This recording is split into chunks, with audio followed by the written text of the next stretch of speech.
जय श्री कृष्णा। एकादशी महात्मा। हाँ साहब, एकादशी महात्मा लेने को आपका सामने उपस्थित हूँ। कार्तिक महीना का कृष्ण पक्ष की जो एकादशी रहे वह एकादशी जो है रमा एकादशी के वाहे के रमा एकादशी के है। तो साहब, रमा एकादशी को महात्मा मैं आपके इन वीडियो में सुनूंगा। पोथी अनुसार जो एकादशी महात्मा की पुस्तक है उसका अनुसार उसमें जैसा लिखे वसो को वसो।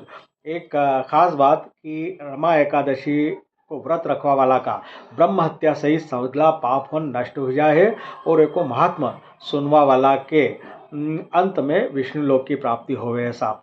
तो हमारा वीडियो के लाइक कर जो, शेयर कर जो और हमारा यूट्यूब चैनल इंदौरी रंग देवेंद्र जोशी का संग के सब्सक्राइब कर जो। अगर आपने चैनल के सब्सक्राइब कर दियो है तो अपना परिचित होने से चैनल के सब्सक्राइब करवा जो। तो अब हूँ आपके सुनाने जा रहा हूँ अपनो रमा एकादशी को महात्मा। कार्तिक महीना का कृष्ण पक्ष की एकादशी 11 जो है वह रमा एकादशी केवा है या एकादशी महात्मा की पुस्तक हमारा हाथ में है। एक में जसो लिखो है असो का असो हूँ आपके पढ़ीने सुन रही हूँ। ध्यानपूर्वक सुनजो क्योंकि सुनवा वाला के अंत में विष्णु लोक की प्राप्ति होवे है साहब। एक में पोथी में निकले वो भी आगे वाचूंगा तो देख जो सुन जो है नी। अथ रमा एकादशी महात्मा। धर्मराज युधिष्ठिर बोले, हे भगवान, अब आप मुझे कार्तिक मास के कृष्ण पक्ष की एकादशी की कथा सुनाइए। इस एकादशी का नाम क्या है तथा इससे कौन सा फल मिलता है।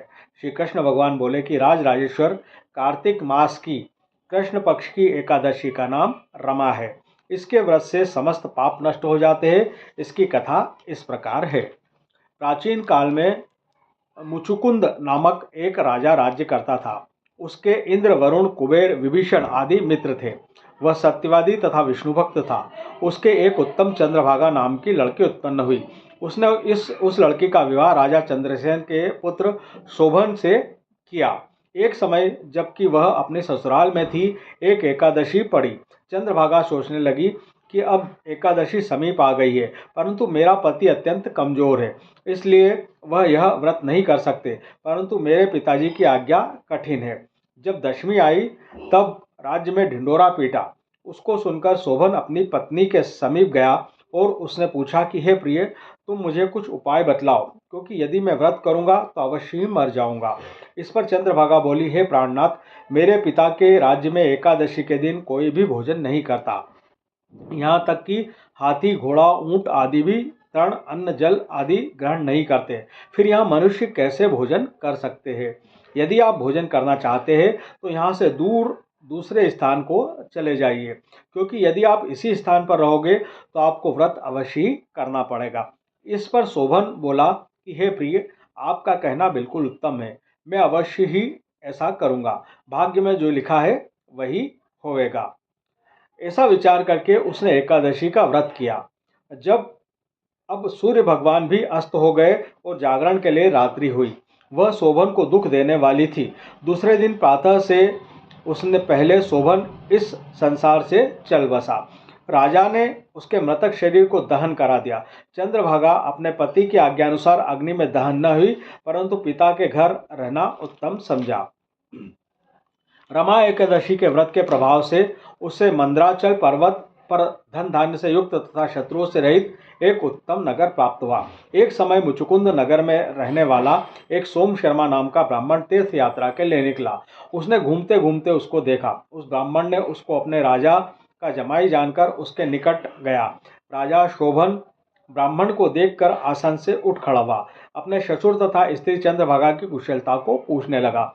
सोम शर्मा ब्राह्मण बोला कि हे राजन, हमारे राजा कुशल है तथा आपकी पत्नी चंद्रभागा भी कुशल है। अब आप अपना वृत्तांत बतलाइए। मुझे बड़ा आश्चर्य है कि ऐसा विचित्र और सुंदर नगर आपको किस प्रकार प्राप्त हुआ है। शोभन बोला कि हे ब्राह्मण, यह सब कार्तिक मास की कृष्ण पक्ष की रमा एकादशी के व्रत का प्रभाव है। इसी से मुझे यह अनुपम नगर प्राप्त हुआ है, परंतु यह अध्रुव है। इस पर ब्राह्मण बोला कि हे राजन, यह अध्रुव क्यों है और ध्रुव किस प्रकार हो सकता है, सो आप मुझे समझाइए। मैं आपके कहे अनुसार ही करूंगा। आप इसमें किंचित मात्र भी झूठ न समझो। शोभन बोला कि हे ब्राह्मण, मैंने श्रद्धापूर्वक व्रत किया था, उसके प्रभाव से मुझे यह नगर प्राप्त हुआ। इस वृत्तांत को राजा मुचुकुंद की पुत्री चंद्रभागा से कहोगे तो वह इसको ध्रुव बना सकती है। ब्राह्मण ने वहां आकर चंद्रभागा से समस्त वृत्तांत कहा। इस पर राजकन्या चंद्रभागा बोली कि हे ब्राह्मण, आप मुझे उस नगर में ले चलिए। मैं अपने पति को देखना चाहती हूँ। मैं अपने व्रत के प्रभाव से उस नगर को ध्रुव बना लूंगी।